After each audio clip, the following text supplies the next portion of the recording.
안녕하십니까. YBC 뉴스 김시연입니다. 쌀값이 떨어지며 농림축산식품부가 지난해 8월 지급했던 우선지급금 가운데 일부를 환수하기로 했습니다. 평택시 내 환수 규모는 모두 775농가 1억 8천여만 원에 이르는데요. 줬다 뺏는 격이라며 농민들의 반발이 거세지자 평택시의회가 간담회를 열고 대책 마련에 나섰습니다. 우선지급금은 쌀값 안정을 위해 수확철 공공비축미 등을 매입할 때 정부가 현장에서 지급하는 돈으로 지난해 8월 정부는 40kg 기준 포대당 4만 5천 원씩의 우선지급금을 제공했습니다. 그러나 쌀값이 하락하며 실제 확정된 매입가는 4만 4,140원으로 포대당 약 860원의 차익이 발생한 상황. 이에 농림축산식품부는 2월 중 차액을 환수 조치하겠다고 밝혔습니다. 평택시의 환수 규모는 775농가 1억 8천여만 원. 환수 시점이 다가오자 평택시의회는 지난 3일 간담회를 열고 대책 마련에 나섰습니다.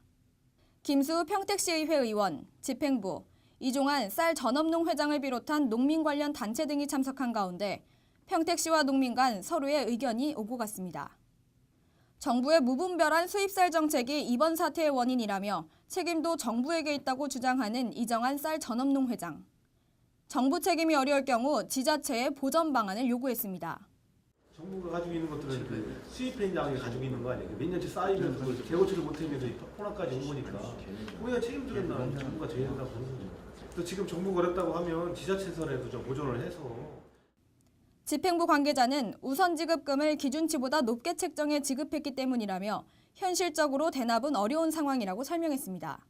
지금 현재 이 환수하는 금액이 행정기관에서 대납할 수 있는 금액은 아니거든요.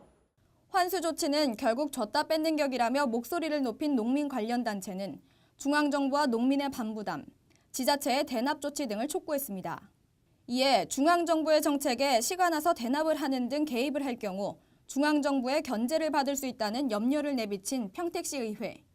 김수 의원은 대납이 불가능할 경우 환수 금액만큼 농자재를 지원하는 등 농민들에게 실질적인 도움을 줄 수 있는 방안을 적극 모색하겠다고 말했습니다. 우리가 이제 그 농민들이 실질적으로 농사를 짓는데 필요한 농자재나 어떤 그런 거에서 지원할 수 있는 방안, 금액만큼. 간담회에서 제안된 방안을 공재광 시장에게 건의해 적극적으로 검토하겠다고 밝힌 김수우 의원. 향후 2차 간담회를 통해 환수 조치에 대한 구체적인 방향을 결정해 나가자고 제안했는데요.